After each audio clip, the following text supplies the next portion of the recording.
Stefon Diggs has another update for Commanders fans to talk about, and Sports Illustrated thinks highly of new Commanders linebacker Sonny Styles.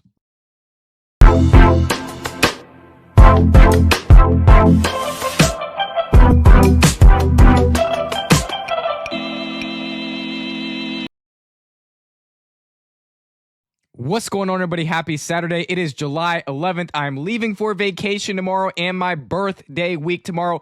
Don't worry, though. I will have some content out for y'all Monday, Wednesday, and Friday. And then the following Monday, I will be back. You got to be able to balance it, man. You got to be able to balance your love for the team and making content, but also having a life as well. I don't want to, go and not be able to upload content, especially if something will come out, but got to be able to manage that. I'm going to miss y'all, man, but it's only a week, and I'll be back for training camp, going to some training camp practice this year, so I'm super pumped about that. Make sure that you hit the like button on this video, so support the hype button to reach us out to more people. Subscribe to this channel on the road to 6,000 subscribers. I need y'all to subscribe. We're trying to hit 6K before training camp. We're about 200 away. We just hit over 5,800 subscribers, and as always, your thoughts belong in the comment section below. Now let's go ahead and get into today's video. So, just a few topics today, not as much as we've had from the past 2 days. Let's start here with the small Stefon Diggs update. So Stefon Diggs posted an Instagram video basically of him working out, right? That's all he's been posting. It just a ton of videos of him working out. And Kaylavon Chason commented on that. He said, hashtag raise hail on that. And Stefon Diggs replied. He put a eye emoji and a basically like an evil emoji. This is something that he's been doing, right? And I think this is trolling. I don't think it's anything major, but he keeps sending us signs, right? Laramie Tunsil, Commanders left tackle, liked the post as well. I think Laramie Tunsil's just liking the post because normally NFL players have each other on Instagram, so I don't think that's anything major. Tunsil posts videos like Diggs does, and so I think that's why he liked it. But that is a Commanders player nonetheless. And Deebo Samuel did comment on that. No, he doesn't play for the Commanders anymore, but that is another player in the NFL commenting on Stefon Diggs' post. So you have Stefon Diggs posting that, and then I'll put on the screen my guy Grant from Full Command. So basically, TMZ said exclusive. Stefon Diggs, male sexual assault accuser, settles $10 million lawsuit with NFL star's brother. Then Grant says, this case does not involve Stefon. This was about an assault case involving his brother. Stefon's case is still ongoing. I didn't even know Stefon Diggs had something ongoing. I thought everything from him was clear, and I thought that, I know that he was found not guilty a few months ago, and then I thought a few weeks ago there was another thing saying that he was totally good. Now he's just focused on the NFL. Apparently not. Maybe he has a case still ongoing. Either way, we know this is what you're going to get with Stefon Diggs, right? We've talked about it over and over and over. This is a guy that is, he has some issues, right? That's a very good football player that we would all love probably to come into Washington and play. But right now, it's just probably not likely, right? He keeps sending signs. He says things like the Commanders and him are ongoing, working through some things, whatever. I don't think it's going to happen. I don't believe it's going to happen. We can talk about Stefon all we want, but at the end of the day, Adam Peters is probably sitting back, and he's probably looking at the wide receiver room that he has, and he's probably thinking that it's pretty solid. I think the most likely outcome, if I was a betting man, is that the Commanders are just going to rock with what they got. However, their next up option is Stefon Diggs. They're not signing Brandon Ayuk. He continues to go crazy on social media. Don't need to get into that. Stefon Diggs is the guy that makes some sort of sense, wants to play for the Commanders, but I believe it's one-sided right now. I don't think the Commanders have much interest in Stefon Diggs. I don't believe there's much interest there. If he's willing to sign a $5 million deal or something, $6 million deal, well, then I think there may be interest there, right? And I think they would have interest in adding. Adam Peters says they're always looking to add. But if he's asking for too much money, like Deebo Samuel is, the Commanders don't want him. He had over 1,000 yards last year. He could be an instant, impact guy on the Commanders. Jason McCourty said yesterday that if the Commanders add one more weapon, they're in business. He literally said that yesterday after praising the team. So people around the league think the Commanders should add another weapon. But I don't think they're going to do it, man. I think they see Terry McLaurin, they see Antonio Williams, and, it's a thing that if you add Stefon Diggs, that could get in the way of Antonio Williams. I'm not saying it will. It's a thing, though, because Stefon is, plays in the slot most of the time. So that is a thing. But you just have so many young guys and so many developmental guys that I think the Commanders really, really like. And I think that they want to see them grow and give them a shot. So at the end of the day, I don't think the Commanders are going to add, but Stefon Diggs really wants to be here. And the Commanders players really want him here. Not anybody in the wide receiver room, maybe Terry, but Kayvon Chason, Charles Menahue, the top recruiters, I'll call them for this Commanders football team, who have continuously tried to get Stefon Diggs over here at Washington. They want him because they know he's a stud.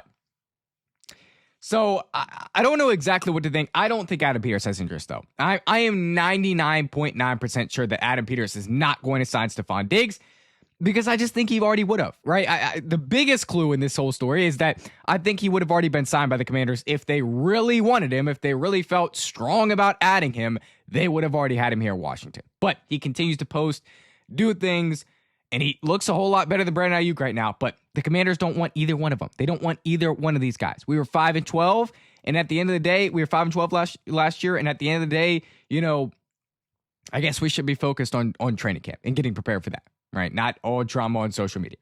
But Stefon Diggs, interesting. They may add him out of the blue, like nobody expected Rasul Douglas. So I just don't know exactly what to think at this point. Next up here, Sports Illustrated ranked Commanders linebacker Sonny Styles as the third best first round draft pick based on long-term potential. They actually said, quote, Sonny Styles is our early pick for Defensive Rookie of the Year, end quote. People understand that we've added Sonny Styles, but they don't understand what we've added around Sonny Styles with this defense. And they don't know that we have Leo Chenal. Anytime I talk to somebody that's not a Washington fan, they're like, oh, y'all had a Leo Chenal. That's a sneaky good signing. Didn't know that happened. Y'all don't have Deebo Samuel anymore? Oh, wow. I'm surprised y'all don't have Deebo Samuel anymore. I didn't know that transpired over the offseason, that y'all didn't bring him back. They have no clue what we've done with Sonny Styles and without. But just focusing on Sonny Styles and Sports Illustrated bringing him up, that is a guy that is a game changer for this football team. That is a game changer. His sideline to sideline speed is amazing. He may be the best linebacker to ever come out of the draft. His ability, just 2 years of being a linebacker, you see what he's doing. You see his communication skills. I mean, you can really get excited about this guy. And Dan Quinn raves about him. His communication skills are great. So Sonny Styles, that guy's just going to change our defense, right? People don't think our defense has changed. Nobody has any idea what we've done this offseason, and that really makes me mad. I'm sure it makes you mad as well. But when they see Sonny Styles out there, man, a guy that more than half of the NFL wanted and would trade their draft pick for, right? When they see him out there, they're going to be surprised at how good he is and how hard he hits people, right? And so are you. Durante Jones can use him in so many ways in his new defense with so many different packages. Sonny Styles is going to surprise a lot of people. I'm not surprised that, Sports Illustrated has him as their Defensive Rookie of the Year candidate. I'm not surprised, right?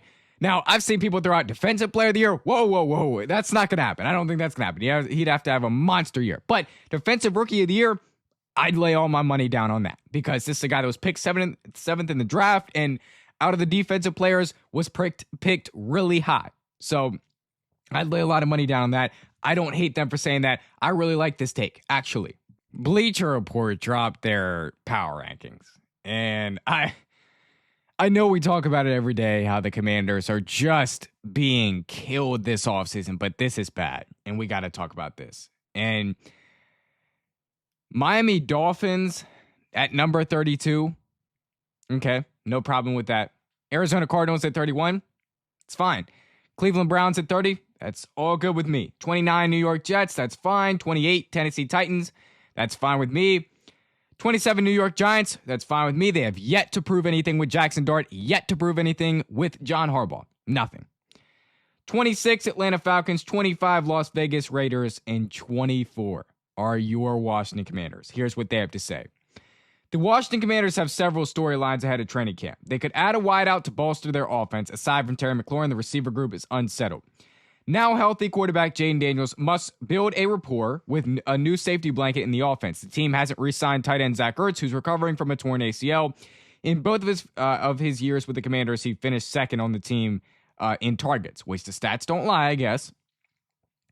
Washington is much younger on the defensive side of the ball. The club signed edge rushers Odafe Owe and K'Lavon Chaisson, who were in the prime of their careers, entering age 26 campaign.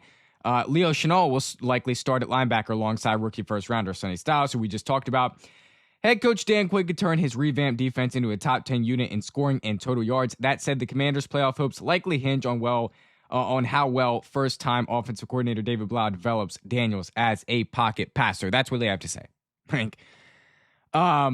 It's just unbelievable. It's just unbelievable how you have us at 24. I mean, listen, I understand we haven't proved anything since last year, but you must be thinking that Jaden Daniels will be hurt. You must be going off the fact that you don't think Jaden Daniels is going to play all 17 games. Because I've said it before, if Jaden plays all 17 games, this team is not a 24th ranked team in the NFL. This team is going to be a lot better than you'll think. This team is a playoff team if Jaden Daniels plays in all 17 games. He played all 20 games in his rookie year. He played all 20 games in his rookie year, and his whole life he's never had to miss a lot of games in a season. Last year was that first year. The disrespect is just out of hand. It's out of hand by a lot of people. And this season cannot come soon enough. Because at this point, I'm tired of talking, and I just want to show him. I just want to show him how much better this defense has gotten. I really do want to show him. So we'll see how this offseason continues to go. And this is the prime of ranking season and all that. I get it. But man, the disrespect, I can't take it anymore. I can't. I got to get to NFL season. So that is going to do it for me. So as you guys know, vacation leaving tomorrow. So that means no video on Sunday. Video that will be scheduled, that's going to be on Monday. No video Tuesday. Scheduled video for Wednesday. No video Thursday. Scheduled video for Friday. That is my birthday as well. No video Saturday. No video Sunday. I'll be coming back next Sunday. And then Monday, we'll be back. Everything will be back to normal. So excited to get back to normal. But that is the plan coming up. I will see you guys soon in the schedule post. Until then, hail to the Washington Commanders. As always, make sure you hit the like button on the way out. Subscribe to this channel if you're enjoying the content. Peace out.